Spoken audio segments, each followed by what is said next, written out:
10절과 12절 말씀 같이 봉독하고 말씀 교제하겠습니다.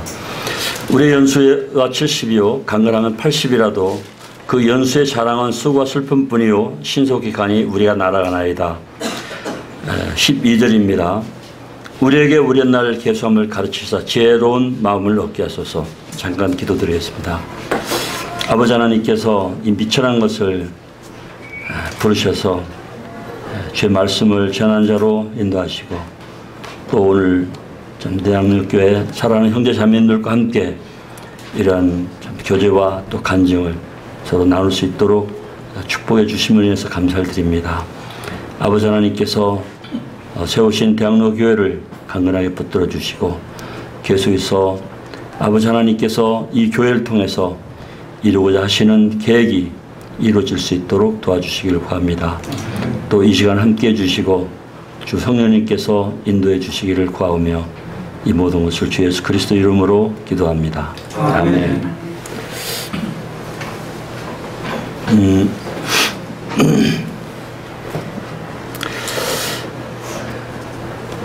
제가 동티모르 가게 된 것은 사실은 주님께서 강권하셔서 갔습니다. 이제 대부분이 선교사 형제자매들이 다 준비를 하고 수년씩 이제 공부를 하고 그래가지고 대부분이 갔는데 저는 논산교에서 한 10여 년 가까이 주님을 섬겼고 그리고 사실 개척교회가 다 어렵지만 특별히 이 시골 지방교회에서 아무런 이렇게 도움이 없이 자비랑으로 하면서 주님을 섬긴다는 것은 많이 힘들었습니다. 나이가 있기 때문에 또 시골이기 때문에 좋은 직장을 얻을 수 없고 그래서 중노동도 해봤고요. 아무튼 동티모르 갔다 와서는 자매가 계속 가기 싫기 때문에 형제가 국내에서 자리를 잡을 수 있도록 해달라는 기도를 했었는데 주님께서 풍산 FNS라고 하는데 나이가 먹어가지고 거기 취직을 시켰습니다. 제가 옛날에 대림산업하고 포철을 여기 근무를 했었는데 그건 젊었을 때 이야기고요. 예. 아마 풍산 FNS 들어가서 근무를 했는데 아마 제가 근무한 회사 중에서는 가장 좋은 회사였던 것 같아요. 예, 풍산 그룹의 특수한 그런 방위 산업체이기 때문에 모든 면에서 정말 그만두고 싶지 않을 정도로 아주 좋은 회사였습니다. 또 특별히 제가 조경을 이제 부여에 있는 전통대학교에서 조경을 좀 배웠었는데 그걸 풍산 FNS 가가지고 적용을 하니까 응용을 해서 일을 했더니 사장님이 특별히 이렇게 저를 잘 봐가지고 정말 저를 잘 봤습니다. 그래서 다른 사람들은 이제 굉장한 방위산업체니까 굉장한 것들을 만들어내는 거죠. 그런데 다른 사람들에게는 다른 직원들에게는 그러지 않는데 저는 이렇게 불러가지고 특별히 오늘 저녁 아주머니하고 맛있는 거 사다 주시라고 그러면서 이렇게 금일봉도 주고 할 정도로 아주 대우를 받았습니다. 그런데 1년 근무를 했습니다. 동티모르 2007년도에 갔다 와가지고 그런데 2008년도 11월 달 되니까 재계약을 하자고 그러더라고요. 그래서 그러면서 이제 그쪽에서 차장이 나와가지고 새로 계약서 써서 아주 다른 직원들하고는 많은 차이가 나는 상당히 많은 월급을 이렇게 인상시켜 줄 테니까 계약을 하라고 그러셨는데 귀의 말로 특별히 봐주는 거예요, 사장님이. 그런데 제가 그만두겠습니다. 그러니까 깜짝 놀라더라고요. 아니, 왜 그만둔다고 그러냐고. 전 동티모르 갔다 와야 됩니다. 하나님이 부르셔가지고 어떤 것 좋은 것도 제가 그것과는 하나님 부르심의 뜻에는 바꿀 수 없습니다. 하고 이제 그만두고 동티모르 다녀왔죠. 그게 2008년 11월 18일 날 가서 2009년 2월 18일 날 돌아왔습니다. 그리고 돌아와서 주님께서 저에게 아침 큐티 시간에 아침에 주님께서 경건의 시간에 저에게 하신 말씀이 에레미야서 1장이었습니다. 에레미야 1장을 보면서 내가 복중에 짓기 전에 내가 너를 알았고 내가 너를 구별하였노라. 그 말씀을 쭉 묵상하면서 사실 저는 이제 좀 다른 분들하고 제가 어제도 우리 자매하고 오면서 그런 얘기를 했는데 다른 분들은 세상에서 고생을 많이 했는지 모르겠지만 저는 죽을 고비를 그렇게 많이 넘겼습니다. 태 속에서부터 선택받지 못한 자로서 이렇게 어머니가 저를 싫어했고 또 그 다음에는 이제 3살 때 저희 큰형이 전투 경찰이었기 때문에 지방 빨갱이들이 죽이려고 그래서 엄마 등에 엎어가지고 피난 갔던 것이 지금도 이제 약간 이렇게 기억이 날 정도입니다. 그리고 이제 월남전에 가서 몇 번의 죽을 고비 아주 일순간에 그 죽을 고비를 많이 넘겼고 또 한 번에 헬리콥터 타고 후송 가면서 이제 쓰러져가지고 후송 갔는데 헬리콥터 안에서 강봉준이라고 부산 선배는 죽었고 저만 살아났거든요. 아무튼 그런 죽음의 고비를 많이 넘기면서 여기까지 왔는데 그래서 눈을 감고 생각할 때 제가 막 이렇게 지난 과거를 주님께서 회상하게 하셨고 그 과거를 회상하면서 눈물을 흘리면서 주님의 돌보심과 그 사랑에 제가 녹아버렸습니다. 얼마나 감사한지요. 와, 주님. 정말 주님께서 저를 지금까지 보살펴 주지 않았다면 저는 이미 땅 속에서 뼈도 찾아볼 수 없을 정도로 아마 그런 존재였을 것입니다. 근데 제가 오늘날 여기까지 있도록 해주신 주님, 내 섬세하신 돌보심과 저를 사랑하심을 생각할 때, 주님, 정말 사랑합니다. 고백을 했습니다. 그때 주님이, 네가 나를 정말 사랑하느냐 해서, 제가 사랑합니다. 몇 번 사랑하느냐, 사랑합니다를 오고 가겠는데, 그때 주님이 저한테 물으셨습니다. 정말 네가 사랑하느냐라고 했을 때, 제가 사랑합니다 하니까, 그러면 증거를 보이라고 했습니다. 네가 나를 사랑한다는 증거를 보이라. 그래서 제가 동팀으로 가겠습니다. 해서 6월 달에 파송식을 받고 7월 달 동팀으로 갔습니다. 그리고 동팀으로 2009년 7월 3일 날 들어가서 맨 처음에 얻어진 형제가 이 베르나도 형제입니다. 2달 반 만에 얻어진 형제입니다. 복음은 제가 이렇게 영어를 잘 못하니까 영어를 해야만이 떼뚜너를 배울 수가 있는데 영어를 못하니까 다듬 해서 가는데 이 머리가 60이 넘어가지고 이제 떼뚜너를 배우니까요. 정말 어렵습니다. 아침 인사 본디야, 점심 때 보따르디, 저녁 인사 보노이띠, 디아깔라에 그것까지 이제 쭉 해야 되는데 그거 잊어버리고 또 잊어버리고 그거 외우는 데만 일주일이 넘었으니까 언제 언어를 배워가지고 복음을 전하겠습니까? 그래도 주님 앞에 기도하면서 언어 공부를 했습니다. 기도를 아까도 이제 우리 김영님하고 김성님하고 교제했지만 기도밖에 없더라고요. 그래서 계속 언어 공부를 하는데 이제 월화수목금토일 그걸 이제 외워야 될 때가 되었습니다. 그런데 시군다 때르사 꾸아르타 낀타 세스타 사바도 이게 이제 월화수목금토일입니다. 그런데 이게 때르사가 앞인지 꾸아르타가 앞인지 낀타가 앞인지 그걸 잘 모르잖아요. 그래서 제가 쓰고 외우고 그래도 안 외워지니까 제가 주님 앞에 기도했습니다. 주님, 그래서 제가 안 오겠다고 그랬잖아요.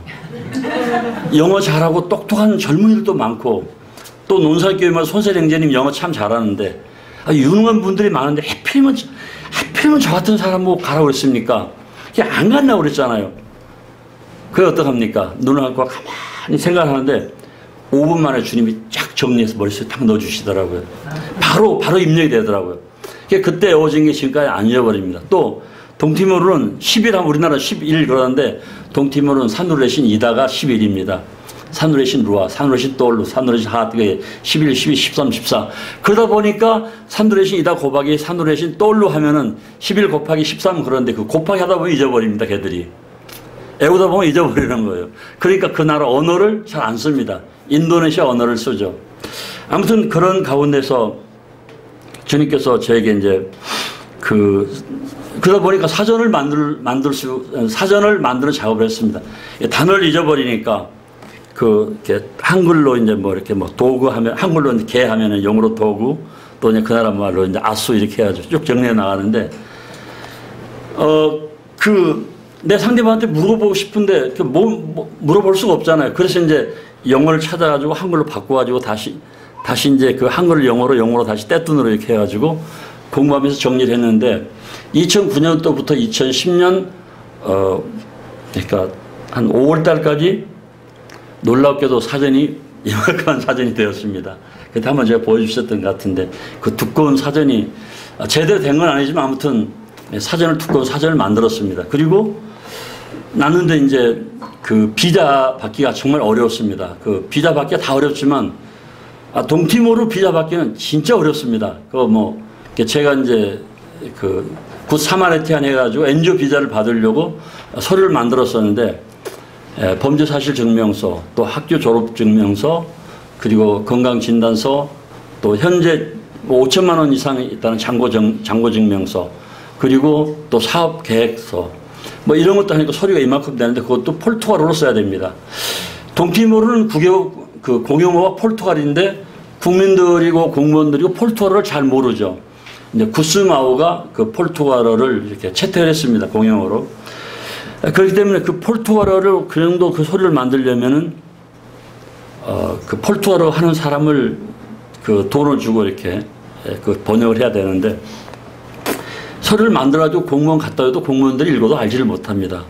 그리고 또 그 공무원들이 그 서류 사인해 주기가 보통 한 달, 두 달, 세 달 걸리니까 그 정도 많은 서류를 만들기 위해서는 굉장히 많은 시간이 허비가 되고 또 뭐 정말 많은 돈이 들어갑니다. 그 서류를 안 만들면은 3개월에 한 번씩 발리를 나갔다 와야 되는데 그것도 자매하고 둘이 왕복 비행기싸에다 가서 또 호텔로 할 번 자야죠. 또 공항세 또 뭐 그 비자 이렇게 하면 상당히 또 많은 액수가 또 나갑니다. 3개월마다. 그래서 그것 때문에 정말 고민했었는데 이제 그 최창원 교수라고 그분이 제가 살고 있는 집에 본체로 이사를 왔습니다. 거기는 이제 방이 큰 건데 한 달에 $1,000씩 이상 주거든요. 그리로 왔는데 그분들은 이제 그 티모르 국립대에서 교수팀 4명이 그 한국어를 가르치고 있습니다. 또 꿀수라고 하는 곳에서 한국어를 전문적으로 가르치고 있는 곳이 있습니다.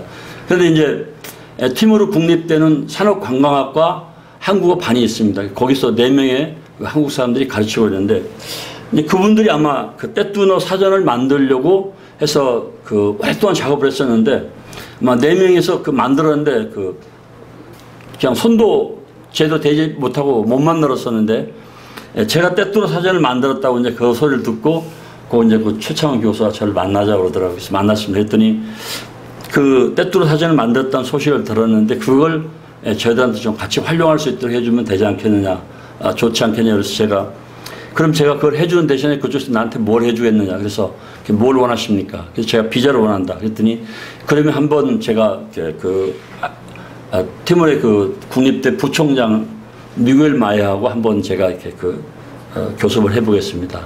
그리고 며칠 후에 이제 그 미구엘 마야한테 연락이 왔습니다. 그래서 최창원 교수와 같이 가가지고 만든 사전을 보여주니까 그 미구엘 마야는 아카데미 부총장이니까 좀 굉장히 언어에 대해서 해박한 지식을 가지고 있는 분인데 그분이 막 훑어보더니는 좋다고 이렇게 결정했습니다. 그래서 그분이 사인을 해줘가지고 이제 총장 사인 받고 교육부 장관 사인 맡아가지고 2년짜리 스페셜 비자를 받게 되었던 것이죠.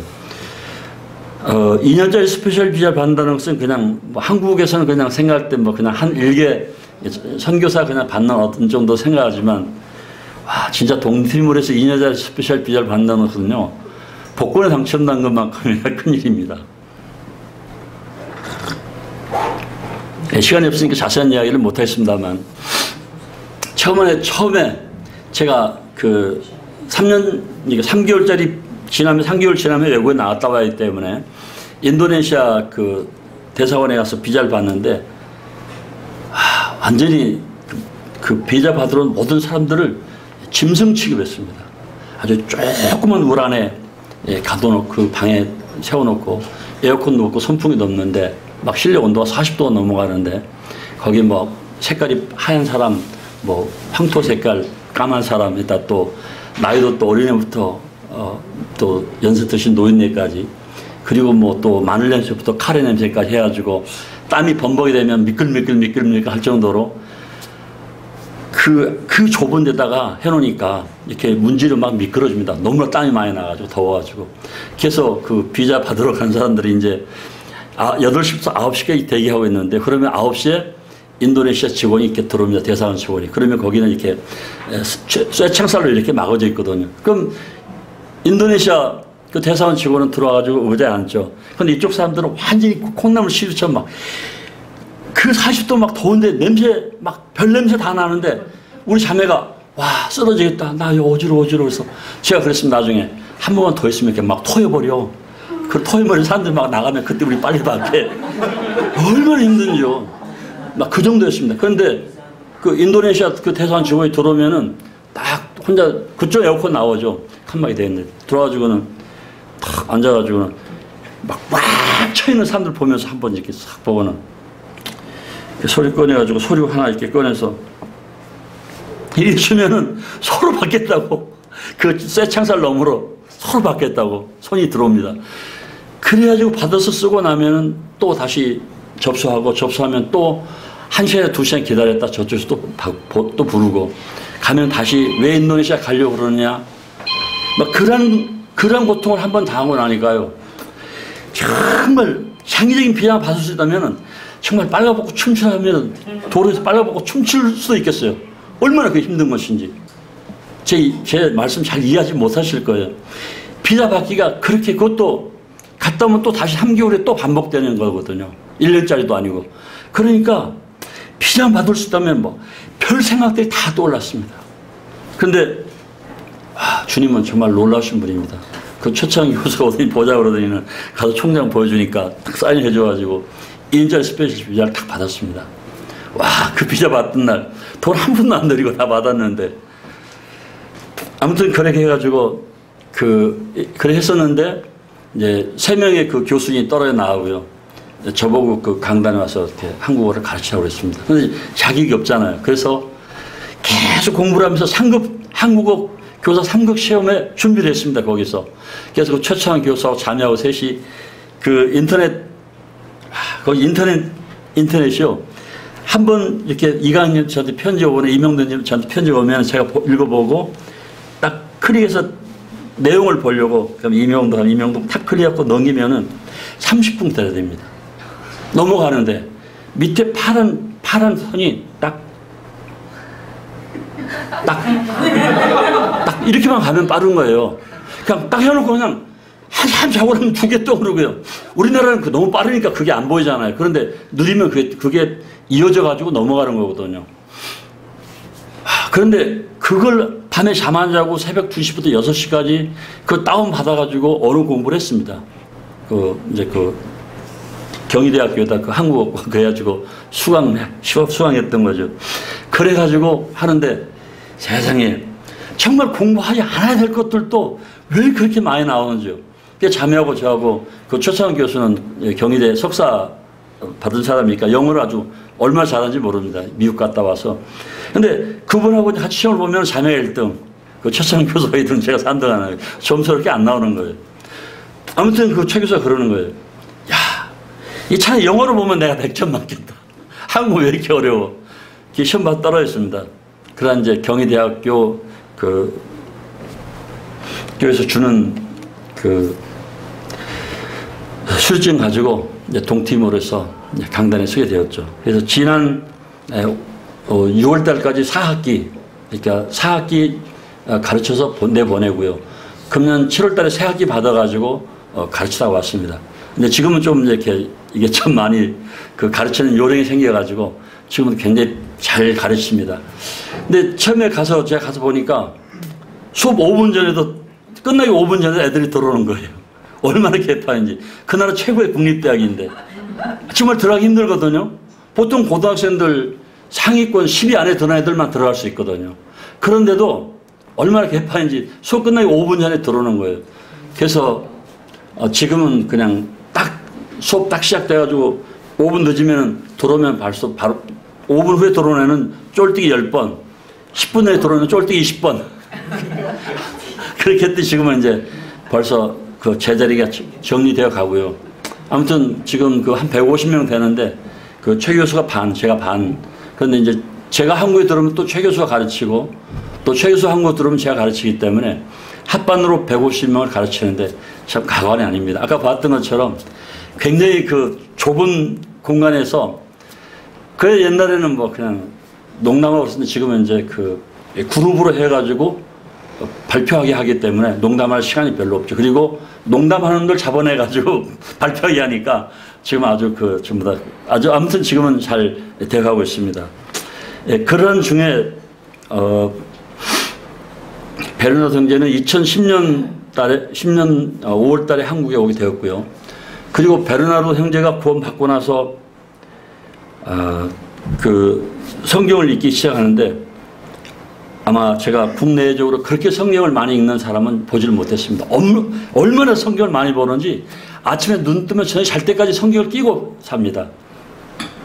예, 그러면서 이 형제 가서 복음을 전했습니다. 그러니까 그 형제 주위에 있던 사람들 처음으로 복음을 들어보는 거죠. 형제 입을 통해 가지고. 물론 천주교는 다 다닙니다.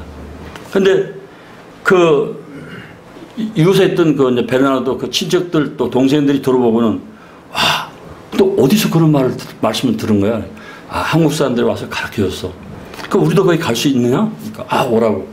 그래가지고 이제 막 사람들이 밀려오기 시작했습니다. 그때 이제 온 게 아까 침례받던 젤리아 자매, 지금 고등학교 2학년인데 그때 중학교 2학년짜리가 오게 된 것입니다. 그런데 주인 할아버지가 그 애들이 오는 것을 굉장히 싫어했습니다. 그래서 그 방 안에 우리 부엌으로 애들이 들어오는데 그 입구에다가 의자를 놓고 앉아가지고 애들이 들어오면은 아주 곱지 않는 시선으로 애들을 보니까 오는 애들이 참 굉장히 마음에 부담을 하였습니다. 들어오면서 본디야 하고 본디야 하고 인사를 하면은 영감에 앉아가지고 이래버리니까 그러는 가운데 주님이 아침 경건의 시간에 야고보서 1장을 통해 가지고 고아들을 돌보라고 이렇게 말씀하셨습니다. 그래서 제가 사역을 하러 가면 복음을 전해가지고 교회를 세우는 게 목적인데 고아들 돌보라는 이유가 주님께서 왜 고아들 돌보라고 하시는지 그때는 알지를 못했습니다. 이제 그러한 가운데 제가 주님 앞에 기도했었는데 주님께서 그 땅을 이렇게 마련할 수 있도록 인도해 주셨습니다.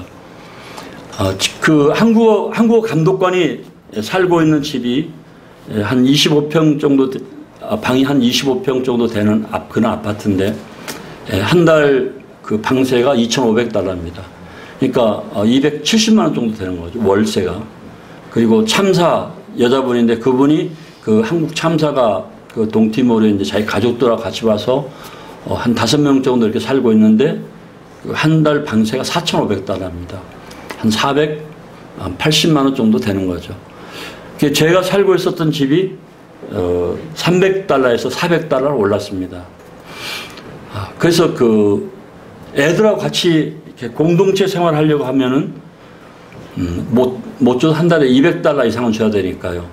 그리고 또 한국 사람들은 방을 얻어가지고 살기 불편하니까 리모델링을 해가지고 좀 쓸만큼 하게 되면은 집주인이 계약 기간이 끝난 다음에는 굉장히 많이 올려버립니다. 그러니까 한국 사람들이 이사하게 되는 것이죠. 이사 가가지고 또 불편하니까 또 다시 집을 손보고, 그럼 그 집주인이 또 다시 집세를 올리고, 그런 한국 사람들은 다 그렇게 어렵게 이사 다니며 살고 있습니다. 저도 생각하면서 제가 만일 조금 나은 집으로 이사 가서 살면서 고쳐놓으면은 애들하고 같이 살다가 조금 시간 지나면 또 집세를 올려달라고 그럴 텐데, 그것보다는 집을 짓는 게 낫겠다 싶어가지고 주님 앞에 기도했습니다. 주님께서 형제 자매님들의 지원을 하도록 감동시켜 주셔가지고 특별 헌금을 받아가지고 600평의 땅을 6천만 원을 주고 구입을 했습니다. 수도니까요. 그리고 비싼데 그냥 제일 싼 땅을 산 것입니다. 그래서 이제 이쪽 아이무딘에 살다가 이쪽 지금은 베보룩이라고 하는 곳으로 옮겼습니다. 그래서 집을 보러 갔었는데 동티모르가 2006년도에 내란이 일어나가지고 거진 다 불태워져 버렸습니다. 집들이. 그래서 성한 집이 별로 없고 관공서도 거진다. 공항도 제가 처음에 갔을 때는 그냥 조그만 낡은 컨테이너를 놓고 거기서 출입국 관료 사무소 일을 보고 있었습니다. 그러한데 주님께서 보여주셔서 땅을 구하려고 했었는데 동티모르에서 땅 사기가 참 어려운 게 2000년도에 해방이 되었고, 그리고 2006년도에 내란이 일어났습니다. 그래서 굉장히 많은 사람들이 죽고 집들 다 불태워버렸죠. 그래서 그 두 번의 그러니까 인도네시아로부터 해방하기 위해서 30년 동안 전쟁을 치르면서 40만 명이 죽었습니다. 그러니까 120만 명의 인구 중에서 40만 명이 인도네시아 군인들에 의해서 죽음을 당한 것이죠. 제가 이렇게 말하면 그냥 별로 이렇게 공감이 잘 안 가겠지만 아무튼 저도 그런 사진을 보았습니다. 한 30대 여자를 이렇게 빨가 벗겨놓고 인도네시아 군인들이 웃으면서 담뱃불로 지져 죽였습니다. 담뱃불로만 지져 죽였습니다. 그 고통 때문에 죽은 것이죠. 뭐 목졸라 죽이는 게 아니고 그 외에도 뭐 빨가 벗겨가지고 가진 행패들을 다 부린 사진들을 다 자료가 있는데 아무튼 인도네시아 군인들이 이제 그렇게 해서 죽였고 그리고 2006년도에 다시 자체적으로 동티모르 내 동서로 나눠집니다.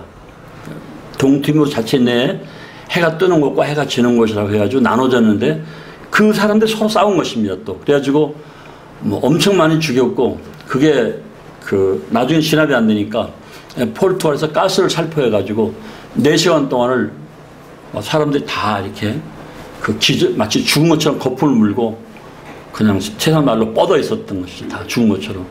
그리고 그때 내란 때 인도네시아 동티모르의 중고등학생들이 학교에서 서로를 죽였습니다. 동서쪽에 서로 다른 이렇게 말을 걸어봐가지고 언어가 다르면 그냥 칼로 막 쑤시고 죽인 거죠. 그래서 이제 가스를 살포했습니다.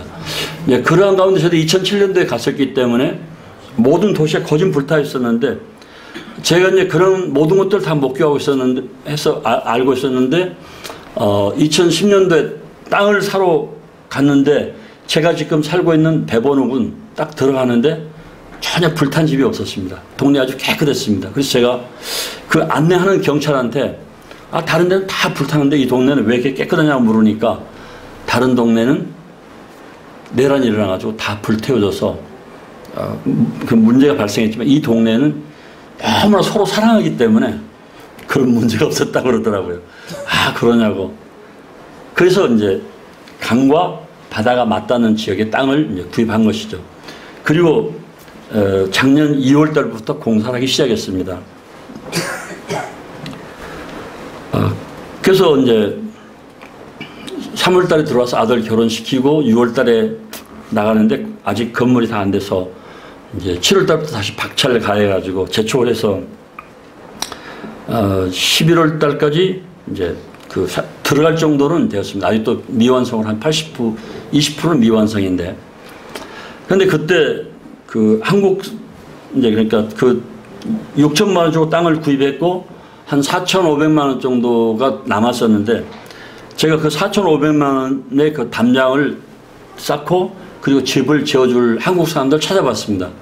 근데 한국 사람들이 싸게 해줘도 8천만 원 정도는 들어야 된다고 그러더라고요. 왜냐면 담장만 600평의 담장을 치면 담장값만 해도 많이 들어가거든요. 그리고 담장이 지금은 3m입니다. 높이가. 2m 50 했었는데 칼 들고 뛰어넘어 들어오기 때문에 들어오는 거 몇 번 봐가지고 다시 그냥 브로커 2장 더 올리고 위에다 유리 박아가지고 돌렸습니다. 그런데 해병대 선배 되시는 분이 이제 저보다 나이가 좀 많죠. 그분이 이 동티모르에다가 집을 지어가지고 임대업 하기 위해서 집을 지었습니다. 근데 하루는 그분이 저를 불렀습니다. 갔더니는 여기 와 있는 목사들 다 가짜들 같고 박 목사만 진짜 같아. 저보고 그러더라고요. 그러면서 건축한다는 얘기를 들었는데 그 아들하고 같이 산다는 그런 이야기를 듣고 내가 감동을 먹었다. 그 사람 말이 그대로입니다. 그러면서 내가 국내에서 갔다가 건축하고 남은 자재도 있고 또 내가 일부를 이렇게 해서 저렴한 비용으로 4,500엔 내가 지어주겠다. 그래가지고 이제 공사를 시작하게 되었던 것이죠. 그런데 그 아들이 이제 그 공사를 맡아서 해줬습니다. 37살 먹었는데 울산에서 대학교 다닐 때 학과가 경호학과였습니다. 그러니까 이렇게 운동을 잘하죠. 이렇게 동티모르 애들하고 보통 한 번씩 이렇게 길에서 그냥 마당에서 장난처럼 이렇게 한 번씩 대련하면은 보통 너댓 명 한꺼번에 그냥 후다닥 해치우는 그런 실력파인데 이제 건축하고 있는데 이제 동티모르 냄비에다가 아이파리나라고 하는 그러니까 이파리를 먹고 뿌리를 먹는 그런 긴 나무처럼 생긴 그런 식물이 있습니다. 근데 아이파리나 열매를 이렇게 뿌리를 삶고 있었는데 이제 그 박대순 이름이 박사장인데 야 그거 지금 근무 시간인데 그거 왜 그거 삶고 있어 빨리 일해 그러니까 아 우리 이거 빨리 먹고 일하겠다. 그래가지고 이제 그 빨리 해라 조금만 기다려라. 그래서 언쟁이 됐는데 그 갑자기 그 끓는 냄비를 이렇게 그 발로 이렇게 차버리더라고 한 아이가. 그러더니는 망치를 들고는 그냥 죽이겠다고 막 하니까 하나 칼 들고 6명이 한꺼번에 확 끌고 이제 방으로 들어왔습니다. 그 한국 사람을. 제가 같이 들어가면 문제가 생기니까 그냥 밖에서 저는 기도만 했죠. 이제 얼마 안 있다가 이제 나왔습니다. 이제 그냥 얼굴이 아주 창백해져가지고 나왔더라고요. 그 조금 얘기를 돌려가지고요. 지금 파푸아 뉴기니아에서 그 대우에서 그 LNG 공장을 짓고 있습니다. 대가 아시고 계시는지 모르겠지만. 근데 거기에 그 회사 측에서 직원들에게 내린 한 가지 그 주의사항이 있습니다. 그건 차를 끌고 가다가 어떤 불의 사고로 인해서 그 나라 사람들 치웠을 때는 빨리 도망가 버려라. 놔두고 그냥. 빨리 피해버려라. 왜냐면은 바로 죽여버리니까 그 자리에서. 보복하긴 하니까 빨리 피해버려라. 나중에 회사에서 천천히 수습할 테니까 피해버려라 하는 것이 이제 그 파푸아 뉴기니아에서 지금 공사하고 있는 대우 근로자들에게 하고 있는 이야기입니다. 그런데 동티모르가 파푸아 뉴기니아 바로 이웃에 있고 파푸아 뉴기니아는 이렇게 식인종도 옛날에 식인종들이었잖아요. 그 사람들 그러니까 사람을 잡아먹었잖아요. 지금도 그 파푸아 뉴기니아 사람들에게 물어보면은 내가 그 사람 고기 먹어본 기억이 있다라고 말하는 사람도 있는 것이죠. 동티모르도 역시 그랬던 거 아닌가 싶어요, 옛날에. 어떻든 그 얼굴도 비싸고 성격도 비싸고 그러는데 일단은 그 싸움이 붙어서 상대방을 치게 되면은 상대방 맞고 가만히 있죠. 그러니까 죽기까지 붙어야 되는 것이고 누가 죽든 간에 누가 피를 보든 간에 끝장을 봐야 되는 것이죠. 근데 그 끝장이 그대로만 끝장이 아니라 계속 끝장을 봐야 되는 것입니다. 보거든요, 그들은. 그러니까 이쪽 사람하고 이쪽 마을 사람들이 어떤 애들이 하나씩 나와서 붙었다. 이 애가 죽었다. 그럼 이쪽 가서 보복을 합니다. 그럼 이쪽 다시 다 보복합니다. 아주 끝까지 보복하죠. 끝장날 때까지 보복하거든요. 그래서 도로가 지금도 그 도로가 딱 이 정도 도로가 되는 것이 차 한 대 지나갈 정도. 근데 이쪽은 그 보보나루 사람들이 살고 있고 이쪽은 바우카 사람들이 살고 있는데 이쪽은 동쪽이고 이쪽은 서쪽입니다. 이쪽 사람들이 이 마을을 통과해서 저쪽 선풍 있는 도로 가려면은 바로 5분이면 갈 수 있는데 이쪽 사람들이 거기를 가지를 못하니까 이 도로로 나와가지고 저 뒤로 30분을 걸어서 가서 일을 보고 옵니다. 왜? 이 동네를 가면 위험하니까. 예, 처음에 베르나르도가 그러더라고요. 제가 야 우리 시장에 가자 그러니까 베르나르도가 싫다는 거예요. 왜 그랬더니 쏘나 한다고 칼로 찌른다는 거죠. 내가 있는데 당신은 말라이니까 상관없지만 자기는 당한다는 거예요. 바다에 가자 했더니 바닷가도 못 간다. 그래서 너 겁쟁이 아니야? 너 구원받았다는 거예요. 그럼 죽이면 뭐가 두렵냐? 그랬더니 내 죽는 건 두렵지 않은데 부모님이 슬피 우니까 안 된다는 거예요. 그럼 맞짱 뛰는 것은 나 자신 있는데 칼로 찌르는 것 때문에 못 견딘다고 그러더라고요. 그래서 저는 그게 그냥 그런 줄 알았습니다. 그래서 제가 아이무틴에 가서 살면서 왜 베르나르도가 그렇게 말했던가를 이제 이해하게 되었죠.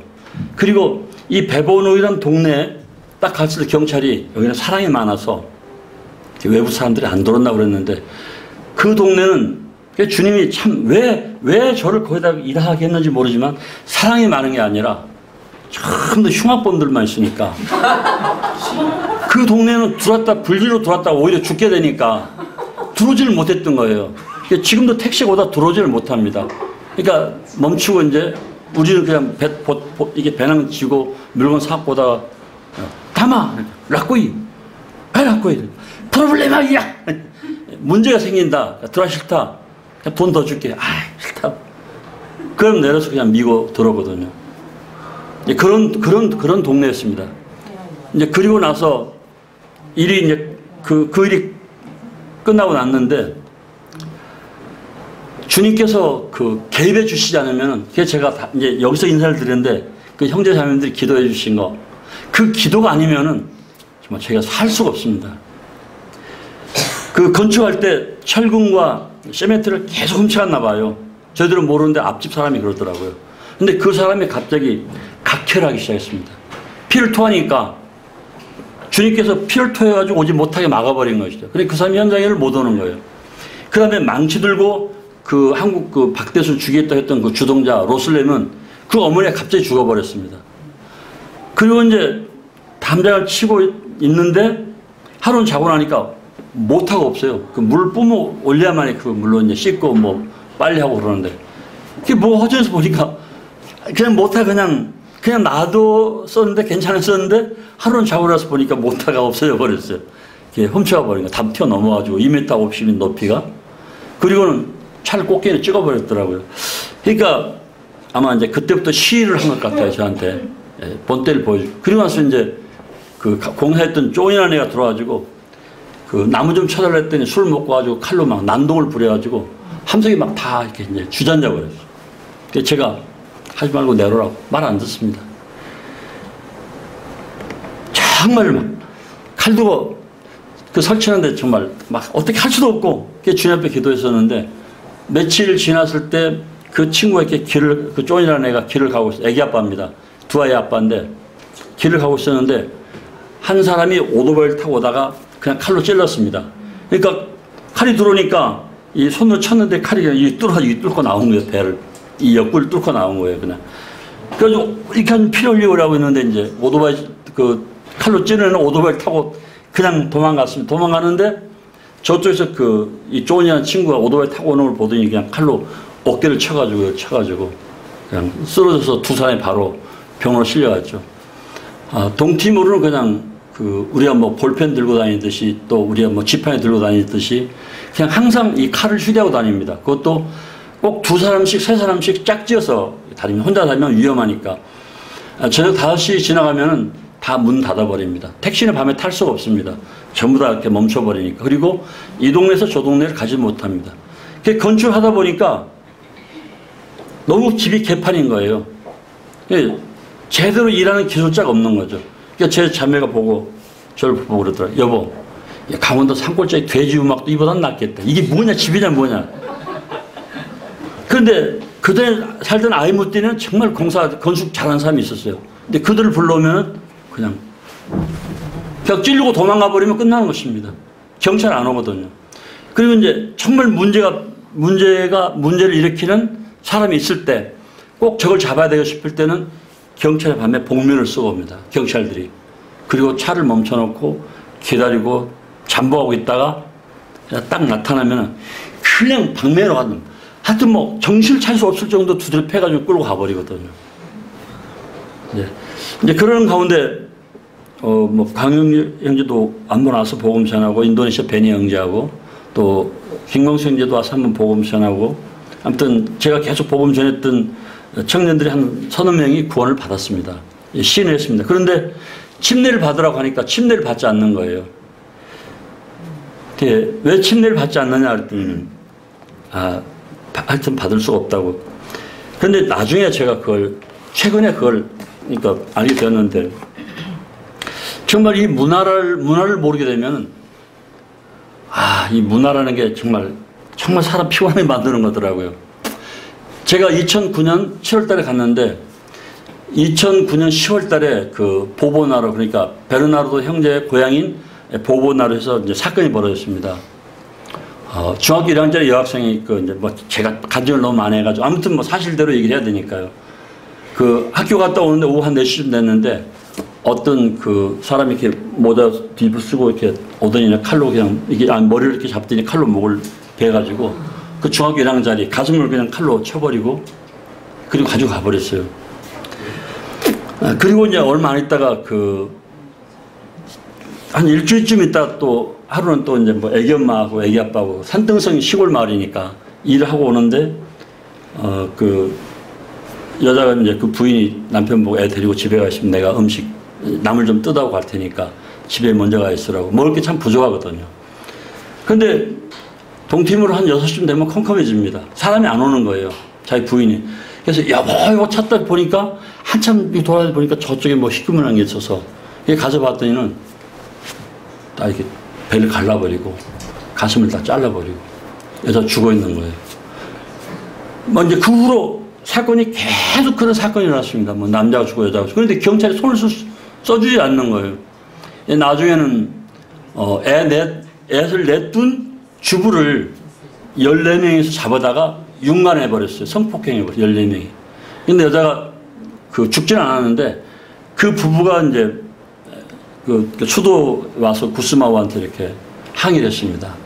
어떻게 이런 사건들이 벌어도 이렇게 이럴 수가 있느냐. 그래가지고 경찰 보내가지고 이제 수습했다고 그러더라고요. 아무튼 이제 그런데 중학교 1학년 때 여학생 죽인 이제 그걸 금년 1월 달에 제가 알았는데 왜 그 사건이 벌어졌는지 이제 그 얘기를 해주더라고요. 그동안은 몰랐던 사건이었었는데 동티모르는 이강영제님이 예를 들어서 혼자 월급을 타가지고 오면요. 이강영제님의 그 처갓집 식구들이 10명이고 20명이고 다 달라붙어서 그냥 빈대처럼 뜯어먹고 삽니다. 왜냐면 산골 마을 사람들이 와가지고 갈 데가 없으니까 이강영 형제님 집에서 뜯어먹고 살죠. 근데 이제 이강영 형제님하고 이명도 형제님 사촌이거든요. 이렇게 뜯어먹다가 이강영 형제님이 아프면은 또 이명도 형제님으로 옮겨갑니다. 다 뜯어먹죠. 일 안 해요. 그런데 아마 그 중학교 1학년짜리 여학생 아버지가 이렇게 뭘 좀 해서 잘 나갔던가 봐요. 그런데 그 가족들이 와가지고, 그러니까 집안이 와가지고 계속 도와달라고 그러니까 막 도와주는 것도 한계가 있죠. 나중에 거절했던 것 같아요. 그러니까 이제 가족회의에서 도와주지 않는다. 그럼 어떻게 하느냐. 이제 그 족장이 모아가지고 회의를 했습니다. 그래가지고 그러면 본때를 보여줘라. 그래서 형부를 시켜가지고 네가 그럼 일 처리해. 그래서 형부 와서 그 처제를 죽인 것입니다. 작년 11월 달에는 그 파출소장을 그러니까 그 그룹부라고 그러는데 깽단이라고도 하고 그룹부라고 그러는데 이제 운동권 애들이 있습니다. 그들이 가가지고 창으로 그냥 파출소장을 5군데 찔러 죽였습니다. 파출소에 창을 맞아 죽은 거죠.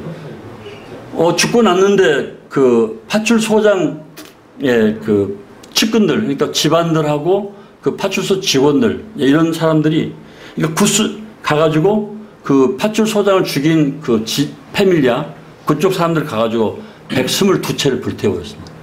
집을 122채를 태워버렸습니다. 그래서 이제 다 불타버리고 오갈 데 없으니까 학교 교실에 또 운동장 있는데 이제 뭐 천주교 그 건물에 이제 천주교 예배당에 들어가지고 그들이 기거하고 있었는데 그 죽은 파출소장이 구스마와 같이 독립운동을 했던 사람이에요. 인도네시아를 상대로. 그렇기 때문에 그 122채 불탔는데도 너희들이 먼저 문제를 발생시켰으니까 너희들이 알아서 해. 몰라. 정부에서 잃어버렸습니다. 한국 서경석 대사가 라면을 차 싣고 와서 이제 주고 지금은 최근에는 뭐 그냥 대강 집 지어줬다고 그러는데 아무튼 그 보복이 그렇게 심한 나라입니다. 지금 그때 그 파출소장을 죽였던 사람은 잡아가지고 여기 4군데, 다리 2군데하고 팔꿈치 4군데 구멍을 뚫어가지고 쇠를 박아놨습니다. 그러니까 외모로 보면 팔다리가 있지만 전혀 이렇게 앉아서 움직일 수 없는 모든 것들을 옆에서 도와줘야만 되는 그런 형편이 지금 감옥에 있는 거죠. 또 그 올가라는 애를 금년 그 4월달, 5월달 한 달 동안 썼었는데 올가는 그 사메아 그쪽 지역의 그 아가씨입니다. 그런데 제가 이제 그 동팀으로 이렇게 지나서 보면은 정말 그 옹생한 동네예요. 데이트할 만한 장소가 없어요. 애들이 호텔에 가려고 그러면 차값이 너무 비싸니까 갈 수가 없고요. 왜냐면 하루 아침부터 저녁까지 일을 하면 $5 주는데 호텔에서 차 마시면 차 $4니까 둘이 차 마실 수가 없는 거예요. 수준을 일도 차 한 잔을 마실 수가 없는 거예요. 그리고 또 좀 경치가 좋은 다른 동네는 갈 수가 없습니다. 왜냐면 그냥 무서워서 가지를 못합니다. 그러니까 그냥 자기들이 제일 그 좋은 데가 그냥 그 바닷가에다 오토바이 타와서 오토바이 앉아있다가 부릉하고 떠날 수 있는 장소. 그래서 주로 오토바이에 앉아가지고 서로 이렇게 좀 이렇게 서로 이렇게 데이트 뭐 하고 만지기도 하고 뭐 그렇게 하는 것 같아요. 다 오토바이 앉아가지고. 그래서 제가 올간도 제가 그렇게 얘기했습니다. 야, 저 오토바이 앉아서 데이트하고 그러는데 저 어떻게 되는 거냐 그랬더니는 이제 저렇게 연애하다가 임신을 하게 되잖아요. 임신하게 되면은 그 남자가 여자애를 데리고 와서 여자 쪽에 가가지고 결혼 허락을 받아야 됩니다. 그런데 우리 오자면이 같이 이쁜 분들은 보통 소가 70만 원 정도. 굉장히 비싸죠.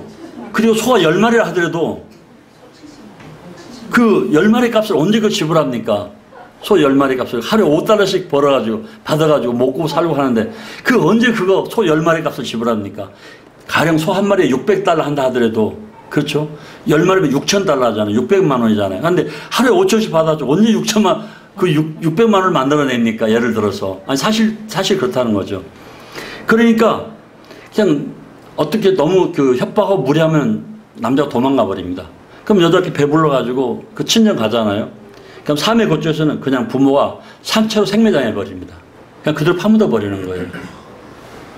그리고 어떤 지역에는 가면 그냥 손발 묶어가지고 그냥 방 안에다 가둬버립니다. 또 성폭행 당했을 때도 손발 묶어가지고 방에 가둬버리죠. 그러면 그냥 이 고등학생 이런 애들은 미쳐버리는 거예요, 그냥.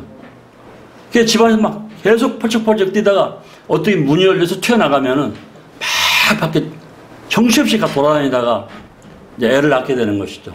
그 애를 낳으면은 딱 사람 눈에 발견하면 바로 데려갑니다, 사람이. 그 애만. 왜냐면 재산이니까. 애는 재산이거든요. 근데 사람 눈에 발견하지 않으면 개가 뜯어먹고 돼지가 뜯어먹고 그 이제 머리만 굴러다니고 또 비가 올 때는 이제 내과 시체가 떠내려와가지고 나무에 걸려있고 현재 그곳에 실정이 없습니다. 천주교 문화니까 낙태를 허락하지 않거든요. 아무튼 그런데 작년 12월 달부터 금년 5월 달까지 이제 저한테 요구하는 것들을 안 들어주니까 돌을 던지기 시작했습니다. 형제자매님들 돌 맞아보는 거 그 심정 잘 모르시죠? 매일 돌이 날라 들어오는데 함석지붕이니까 돌이 날라 들어오면 막 땅땅 하면서 돌 떨어지는 소리가. 근데 또 우리 건 또 함석을 긴 걸 써가지고요. 새총으로 이렇게 새총에다 이 돌리고 이 마이크 반만한 거 고무줄로 만든 새총 해가지고 이렇게 쏘면요. 자매하고 둘이 저녁에 이렇게 좀 쉬려고 밖에 앉았으면 커피 마시려 한참 커피 마시려 앉아서 이야기하시면 날라와가지고 톡 떨어집니다. 돌이 맞으면 가는 거죠. 그 다윗이 떼튼 골리앗 몰골동 같은 것처럼 그 뭐 지붕에 날아 떨어지면요 짱 동네 쫑합니다. 막 그 짱 소리. 그러면 이제 아침에 가면은 사람 얘기하죠. 어저녁에 그 아버네 할아버지 집에 돌 떨어졌죠. 그랬더니 라디악 좋지 않아. 근데 뭐 알아도 어떻게 할 수가 없습니다. 계속 돌이 날라오고 막 새총을 쏘고 그러는데 너무 힘들었습니다. 시도 때도 없이 날라오니까. 그래서 제가 주님 앞에 주님 지금까지 살아온 세월만 해도 넉넉한데 이제 데려가십시오. 가서 쉬고 싶습니다. 여기 동티모레 알아서 주님 나머지 하시겠죠. 좀 데려가십시오. 아니 돌을 안 날라오게 해주시든지 아니면 저를 데려가시든지 그렇게 해주셔야지 제가 어떻게 심장이 막 벌렁벌렁하고 아무튼 국내에 가지고 있었던 믿음 없어져버려서 다 속에서 막 욕이 막 나오는 게 막 저주가 나오고 밭둑 두다에마 말리산포 있다니야 아만 말해 근데 이날 아만 호뚜 마티아 까라 그래 돌 던지는데 저주 봐서 누가 엄마 아빠 죽기를 바란다. 너무 힘드니까 막 나중에 그런 데 나오더라고요. 지금 생각해 보니까 참 주님 멋지신 분이다. 그래서 저를 보냈구나. 그게 없었으면 참 심심해서 못했을 것 같아요. 성교를. 아무튼 그래서 정말 힘들었는데 돼지를 사서 길렀습니다. 그리고 고구마 심고 야채 심고 그래서 지난 7월 달에 돼지 잡아가지고 8개월 동안 기른 돼지 잡아가지고 동네 사람들한테 나눠줬습니다. 그리고 지난 5월 달부터 갑자기 주님이 그러니까 아침에 주님이 저에게 너 입을 크게 열라 내 채우리라 시편 81편입니까? 그 말씀을 계속 주시더라고요. 그리고 나서 주일 학생들이 스스로 오기 시작했습니다. 그래서 주일 학생들이 와서 그 안에서 난 바나나, 그 안에서 자란 아까 그 까람볼라라고 하는 그 스타프루트 그 별과일 열매, 그리고 이제 고구마 캐서 애들 이제 간식 주고, 이제 소세지 사다가 또 주고. 그 지금은 토요일 날은 그 중고등학생들, 그리고 일요일 날은 오전에는 예배, 오후에는 주일학생들을 가르칩니다. 그 돼지 잡아가지고 침묵의 도시락 만들어서 주위에 돌리고요. 나물 뜯어서 주고. 왜냐면 애기 엄마가 애를 낳는데 나물거리 없으니까 그냥 소금에다 밥을 먹는 거예요. 동팀을 보면요. 다 그렇진 않지만 때때로 개가 이 뼈에다 가죽만 입혀놔가지고 암개가 새끼를 낳아서 젖을 이렇게 먹을 게 없으니까 그냥 가죽이 쭉 늘어가지고 그냥 뼈는 덩어리는 여기 있는데 보통 이제 젖이 이만큼 달라붙어 있잖아요. 그런데 동팀은 너무 개가 못 먹어가지고 뼈가 여기 있으면 가슴이 여기 있어야 되는데 가슴이 이만큼 늘어져 있습니다. 그래가지고 가슴이 땅에 닿는 것처럼 완전히 그 뼈하고 가죽만 있어가지고 걸어 다니거든요. 사람도 그렇게 먹고. 그러한 가운데 젤리아 자매 중 이때 온 자매는 그 언니가 6명이 굶어 죽었습니다.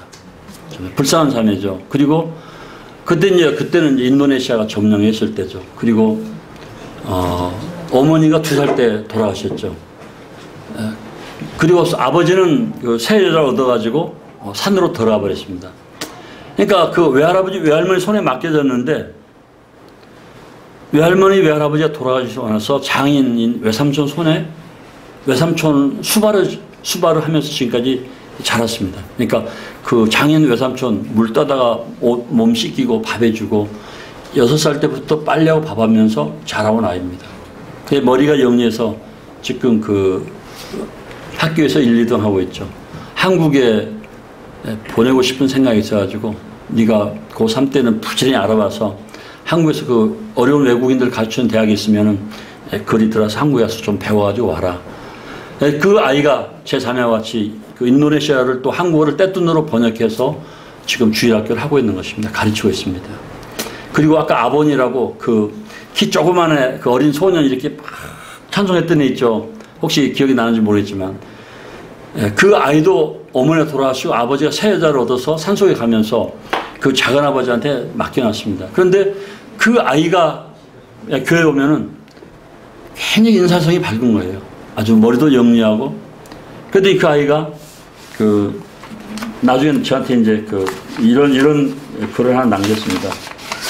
이건 뭐 울룩 하우 트리스테 베이베이 노 하우 라테네 사이다 막 비블리아 노 하우라 피알 제주스 그리스도 데포스 하우 봇 띠아 모스 하우 트리스테 베이베이 데포스 막 아보 마이 헬라띠아 이아 파울라란 막. 이제 이 말은 그 옛날에 저는 그 제 마음에 항상 슬픔이 있었습니다. 어머니 여의고 작은아버지 손에 맡겨졌는데 아버지는 이제 산소에 들어와 버렸고 그 학교 갔다 오면은 올해 10월 달에 중학교 1학년 되었으니까 초등학교 6학년이었거든요. 학교 갔다 오면은 그냥 밥 한 숟가락 얻어먹고 옷이 다 헤어져가지고 꼬매는데 찢어 또 꼬매고 그런 상태로 강가에 가서 돌을 줍습니다. 그 땡볕에 동티모르는 땡볕이 인도양 그 적도 쪽이기 때문에 이게 햇빛 30분 받으면 바로 그냥 화상 입어버립니다. 그러니까 그렇게 많이 덥지는 않는데 그 햇빛이 강해가지고 그냥 바로 화상 입으니까 꼭 이게 선크림 바르고 해야 되죠, 올 때는. 근데 강에서 매같이 돌을 줬습니다. 그래서 한 달 동안 돌을 주시면 한 차를 줬습니다. 한 차면 $30입니다. 근데 그 아이가 교회 나와가지고 그렇게 찬송하고 기뻐하고 즐거워하는데 그 작은아버지가 저희들한테 뭘 요구했습니다. 근데 저희가 그 모텔 하나 사달라고 그랬는데 한 10만 원쯤 가는데 제가 사주질 않았습니다. 이 한 사람 모텔을 사주게 되면 그 동네 사람들 다 사줘야 되고 또 다른 동네 사람까지 사줘야 됩니다. 안 사주면 돌 던지니까. 그래가지고 이제 안 사줬더니 그 아이를 안 내보내더라고요. 마음이 정말 괴롭습니다. 그래서 제가 $30 주고 아이를 데려올까 말을까. 그래서 주님이 누가복음 16장에서 불안 제밀로 친구를 사귀라. 그래서 제가 그 작은 아버지를 만나서 이해하고 제가 이 아이를 대학교까지 보내주겠습니다. 그리고 매달 $30씩 제가 쌀값을 지불해 주겠습니다. 아이를 저한테 주십시오. 그게 데려왔습니다. 동티모르에서 이 침례를 받는다는 것은 족장 허락이 없으면 바로, 족장 허락이 없는데 침례를 받으면 바로 그냥 쑤시든지 아니면 쫓아내버리든지.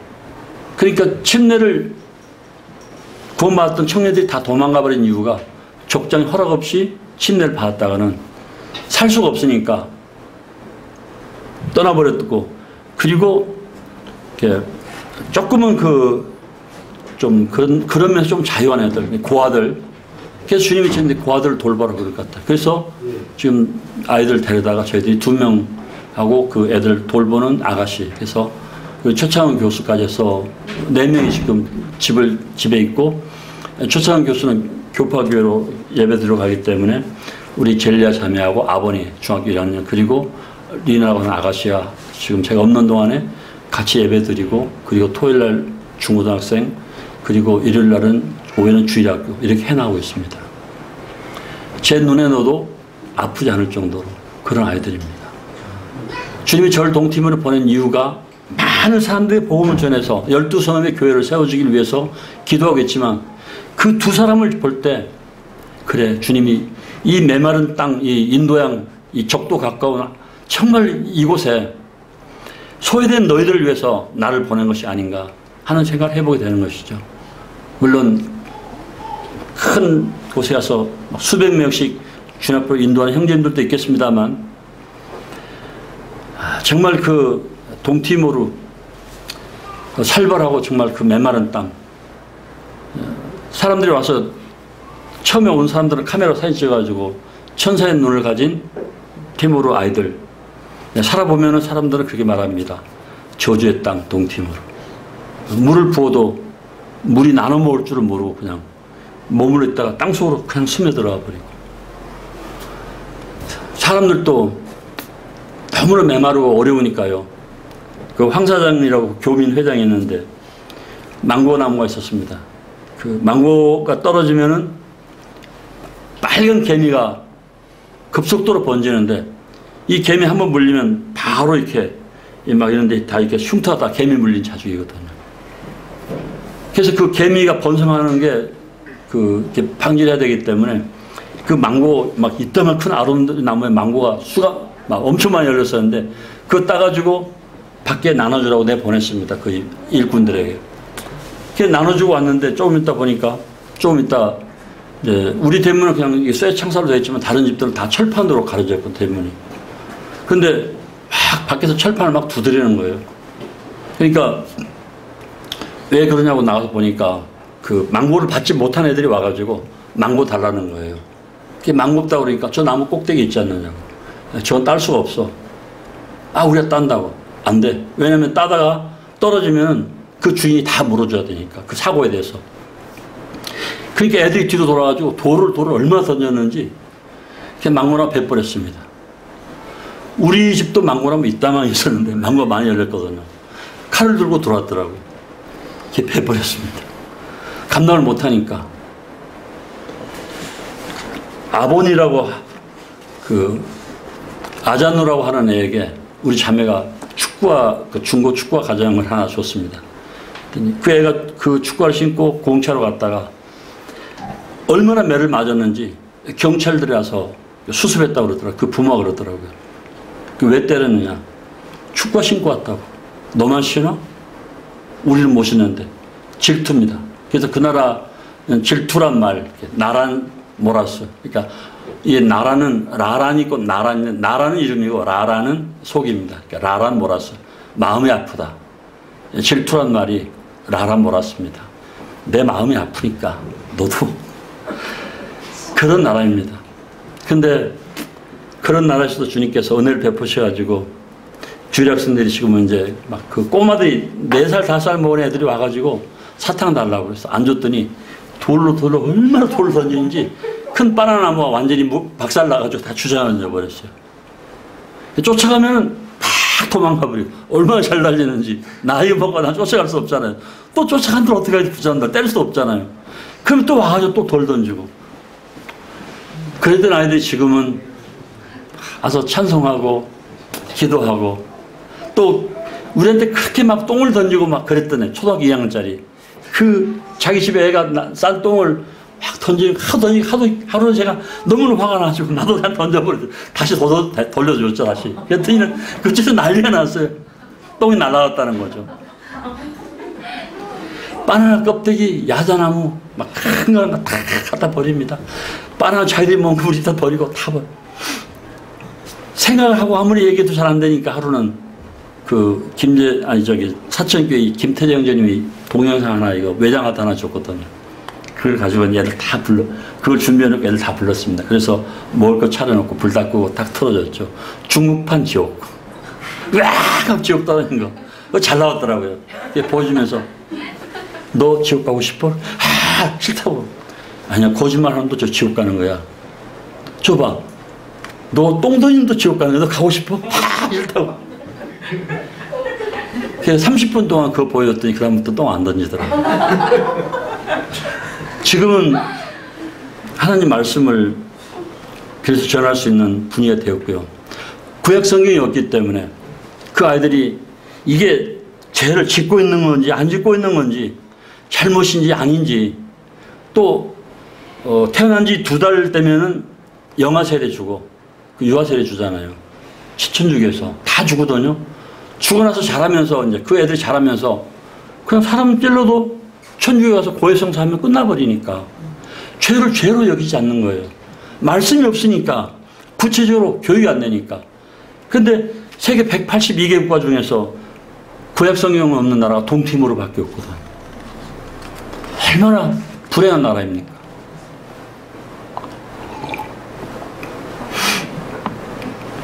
지금 만드는 사전은 이제 새롭게 이제 편집을 하고 있는데 지금 공정 70% 정도 나갔습니다. 그래서 그 사전이 완성되면은 이제 그 대학교 총장하고 교육부 장관 사인을 맡고 그리고 서울대학교 이호영 교수님이 자기가 자기 돈으로 출판해 주겠다고 지금 약속이 되어 있습니다. 그래서 지금 그 사전이 뭐 내년 한 1월달, 2월달쯤 되면 완성되지 않을까 싶은데 그 완성되고 나면 이제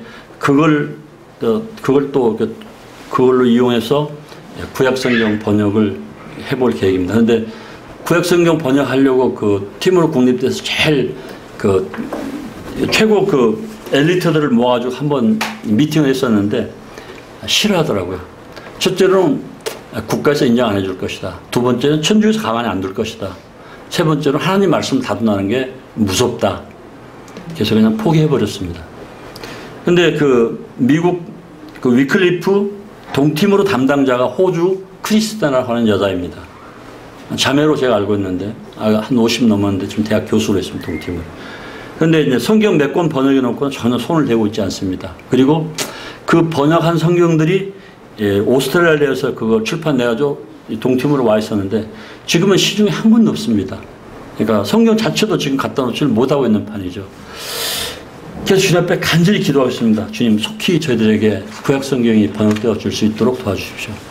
정말 이 나라의 사람들 이 강팍하고 정말 이 야만인 같은 이들이 정말 하나님을 알 수 있도록 하기 위해서는 구약 성경이 필요합니다. 그래서 저희들이 지금 그 부분을 놓고 기도하고 있는데요.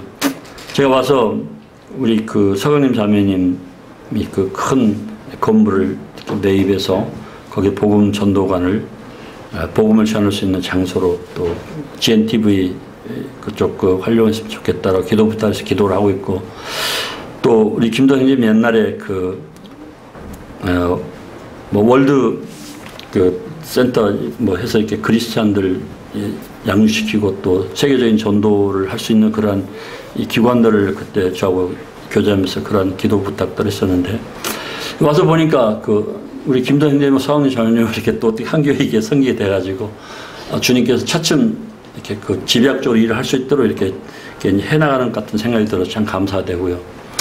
가도 기도하겠습니다. 또 우리 이명도 형제님은 정말 옛날부터 이렇게 아주 우리가 구원 받았을 때부터 저희들 잘 양육할 수 있도록 도와주셨던 분이고 또 지금도 저희들이 정말 사랑으로 이렇게 위로해 주시는 분이고 아무튼 여러분들이 다 있지만 이런 부분들을 놓고 제가 월드센터 위해서 또 이렇게 대학로 교회에서 기도하겠습니다.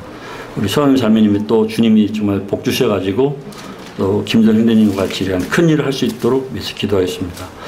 동팀으로 기도 제목 드리고 마치겠습니다. 동팀으로는 정말 그 구약성경이 필요합니다. 그래서 구약성경 번역을 위해서 기도해 주십시오. 또 사전이 속히 출판될 수 있도록 기도해 주십시오. 그리고 그 후계자 양성을 지금 계획하고 있는데 어떤 후계자가 속히 그 동역자가 일어나서 12성읍의 교회를 개척할 수 있도록 기도해 주십시오. 또 저희들은 내년 3월 달에 다시 또 비자 연장을 또 받아야 됩니다. 엊그저께 최창원 교수하고 전화 통화했었는데 거기 하버드 대학 팀이 와 있는데 그 하버드 대학 팀 중에서 그 한국어 자격증 있는 분이 있다고 그러더라고요. 제 자매하고 저하고 최창원 교수하고. 그래서 지금은 한국어 반인데 한국어과를 신설하려고 지금 계획하고 있습니다. 동팀으로 국립대다가. 그래서 한국어과가 신설되게 되면 아마 저희들이 거기서 좀 그 학생들을 가르치면서 비자 받기에 유익하지 않을까 싶은 생각을 가지고 있습니다. 그래서 그 저희들이 비자를 받을 수 있도록 좀 기도해 주십시오. 그리고 이제 뭐 저희들은 이제 사실 뭐 건강하게 해달라, 안전하게 해달라는 기도 부탁은 잘 드리고 있지 않습니다. 왜냐하면 별로 오래 살고 싶은 생각이 사실은 없습니다. 그래서 주님께서 그냥 살게 해주신다면은 12성읍의 교회가 개척할 때까지 살게 해주시든지 아니면 내일 불러간다 하더라도 뭐 어떤 사람들은 막 조금 더 살려고 하는데 저는 좀 이렇게 좀 약간 좀 모자란 사람인지 몰라도 그냥 가고 싶어요. 그래서 먼저 간 사람들이 부럽고요. 그래서 주님 할 수 있으면 그냥 내일라도 부르면 가서 쉬겠습니다라고 하는 거기 때문에 뭐 건강을 위해서 뭐 그 안전을 위해서 기도해달라는 말은 안 하겠습니다. 아무튼 그 끝으로 잠깐 참고적으로 말씀드리면요. 주님은 얼마나 또 멋지신 분인지 모릅니다. 금년 그 9월 15일 날 그 한국에 이제 3년 임기를 마치고 오신 분이 서경석 대사입니다. 삼성 장군 출신이죠. ROTC로. 그리고 그분은 그 고려대학교에서 그 10년 동안 그 리더십 강의를 하신 분입니다. 그래서 그분은 세상에서의 저의 위치와 그분을 비교하면 감히 저희들은 그런 분들하고 이야기할 수가 없죠. 또 그분은 또 삼성 장군에다 정보를 다뤘던 분이기 때문에 너는 뭐 신학대학도 안 나오고 너 너무나 잘 알아. 네가 감히 네 주제를 파악도 못하고 나한테 짓거려 그럴 수 있기 때문에 제가 감히 이렇게 상대할 수 없는데 동팀으로 가니까 주님께서 그분하고 저하고 동등한 입장에 놓고 복음을 이렇게 전하게 하시더라고요. 계속 기도했습니다. 고민이 있었습니다. 어떻게 저분한테 복음을 전하지? 그랬었는데 지금 동팀으로 하버드 대학 교목이 50명의 팀을 이끌고 지금 와 있습니다. 하버드 대학 교목입니다. 우리나라 서울대학 뭐 교목하면 상당히 좀 이렇게 우러러 보겠지만 세계에서 최고 우러러 하버드 대학 교목입니다. 그리고 거기에는 50명이 다 의대, 그러니까 의사들, 또 영어 교수, 또 음대 교수, 이런 아주 최고의 엘리트들로 이루어져 와 있습니다. 그들이 10년 동안 동팀으로서 사역할 것입니다. 10년 동안 아프가니스탄에서 사역하고 이번에 들어왔습니다. 그래가지고 지난 7월 달에 120명이 살 수 있는 건물을 건축했습니다. 지금 현재 50명이지만 앞으로 70명이 더 올 겁니다. 미국에서. 제가 너무나 마음에 감동을 받았습니다. 어떻게 그렇게 모든 자기들의 영화와 명예를 다 버리고 그 동티모르 그 똥물로 목욕하면서 그렇게 거기서 그 일생을 드리는 것인가? 그런 믿음이 도대체 어디서 나온 것인가? 그리고 거기서는 자기 자녀들도 다 다른 학교에 보낼 수 없기 때문에 자체적으로 홈스쿨 하고 있습니다. 그런데 그 교목이 먼저 거기에 와 있는 선교사들을 불러서 식사를 했었던가 봐요. 그리고 맨 마지막으로 이제 마지막 팀으로 마지막 타임에 저를 불렀습니다. 그러니까 뭐 이렇게 쭉 했었는데 저를 불러서 전에 같이 식사를 하게 됐는데 저보고 기도하라고 그러더라고요. 그래서 제가 기도했죠. 이 메마른 땅에 우리를 복음을 가진 자들로서 부르셨으니까 아버지의 뜻을 이루어지기를 원합니다라고 이제 기도했었는데 그분들이 그 교목이 제 기도소리를 듣더니 그러더라고요. 박 목사님 기도는 좀 다르네요. 어디 교단에서 오십니까? 그래서 우리는 교단이 없고요. 남들이 우리를 형제단이라고 부르더라고요. 그랬더니 형제교회에서 오셨군요. 어쩐지 기도가 다르더라. 그 다음부터 그분들이 저만 인정을 했습니다. 거기 있는 5명의 목사들은 구원받지 못한 사람들로 인정을 했고 제가 또 거짓 확인이 되었습니다. 아무튼 헌당식 때 저를 불렀습니다. 그래가지고 저보고 기도해 달라고.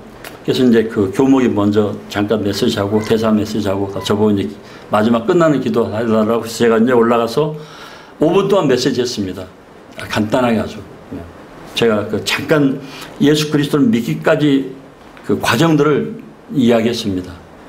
그리고 기도를 한다고 하니까 그 교목이 잠깐 기다리다 그러더니 제가 좀 통역하겠습니다. 그래서 와서 제가 한 그 간증을 통역하더라고요. 그리고 이제 기도하고 계속 통역하고 식사를 하는데 서경석 대사 얘기하고 또 그 시험 감독관 얘기하고 제가 여기 있었고 그리고 이제 그 또 따라온 다른 분이 여기 있었고 최창원 교수라는 분이 있었고 같이 이제 식사를 했는데 그 교목이 이렇게 오더니 그러더라고요. 대사님 그러니까 예. 좀 전에 박복준 목사님 말씀하신 거 들었죠? 그러니까 들었지. 대사님 예수님 믿고 구원 받으십시오. 난 나이롱 신자야. 그분이 나이롱 신자라고 말하는 데는 굉장히 자존심 상하는 얘기입니다. 왜냐하면 천주교 다니시는 분들은 아주 이 개신교 사람들 아주 우습게 보잖아요. 40피트 컨테이너 48개를 갖다 풀었습니다. 40피트 컨테이너 우리 이강원 선생님 잘 알고 얼마나 많이 들어가는 줄 아세요? 40피트 컨테이너 하나에 물건이 진짜 많이 들어갑니다. 그런데 그걸 48개를 라면, 컴퓨터, 노트북, 뭐 의류, 약 별것 다 풀었습니다. 천주교인이고 또 국내 다 밑에 그 수하의 장성들이 다 요직에 있기 때문에 그냥 전화해서 야, 나 동팀으로 오는데 야, 요번에 좀 라면 좀 컨테이너 실어 보내줘. 예, 알았습니다. 몇 개 필요합니까? 한 100개 보내. 그러면 대컨테이너 그냥. 그래서 48 컨테이너를 푸는 것입니다. 그런데 그분이 한 가지 모르는 사실입니다. 그것은 자기가 구원받지 못했다는 것입니다. 근데 그 자리에서 구원받으라고 그러니까 그분이 구원 받으라고 그러니까 그분이 나는 나이롱 신자. 그리고 제가 이제 끝나야 되니까 송별식 때 송별식을 하는데 다 한마디씩 하라고 하잖아요. 그래서 저는 조금은 기다렸습니다. 여기 있는 목사님들이. 그래서 선교사인데 명색이 선교사인데 한마디는 그래도 뭔가 남하고 다른 세상 사람들하고 다른 얘기를 해줘야 되는 거 아닌가 해서 있었는데 다 하나같이 대사님 계속 건강하십시오. 국내 가서 열심히 하십시오. 뭐 저희들 대사님 잊지 않겠습니다. 똑같은 이야기를 선교사들이 제 차례 왔습니다. 제가 그랬죠. 대사님은 삼성장군 출신이다. 고려대학교 10년 교수 하면은 세상 사람들이 다 흠모할 만한 그러한 영광을 받은 분입니다. 그런데 대사님 아직 하늘나라 영광을 받지 못했고 저는 하늘나라 영광을 받은 사람입니다. 그래서 대사님 구원 받으시고 하늘나라 영광을 같이 받도록 했으면 좋겠습니다라고 얘기했습니다. 그리고 이제 끝나고 나오면서 제가 마지막으로 했습니다. 많은 사람들은 대사님 꼭 건강하게 사시라고 그러는데 대사님 연세도 있으시고 어차피 시간이 흘러가면 건강은 없어지기 마련입니다. 그럼 구로 어떻게 되겠습니까? 구원 받으시고 천국에서 만납시다 하고 이제 마무리 지었죠. 아무튼 제가 참 감사한 것은 우리 모임에 대해서 그 하버드 교목이 인정을 했다는 것이죠. 형제단은 달라. 다른 내용은 달라. 그러니까 그 뭐 미국 시민권 가진 선교사도 있고 거기 뭐 미국 가서 공부하고 온 선교사도 있고 그 인도네시아에 가서 뭐 한 10년씩 하고 오신 분도 있는데 다 제껴놓고 참 세상에 보면은 무능한 저를 불러가지고 동등한 입장에서 정말 그 복음을 가진 자로서 인정해줬다는 것, 우리 모임을 인정해줬다는 것에 대해서 우리가 자부심과 긍지를 가지고 전도를 해야 되겠다 하는 생각을 하게 되었습니다. 기도 제목을 제가 말씀드렸기 때문에 좀 두서없는 것 같지만 여기서 말씀을 드리겠습니다. 감사합니다.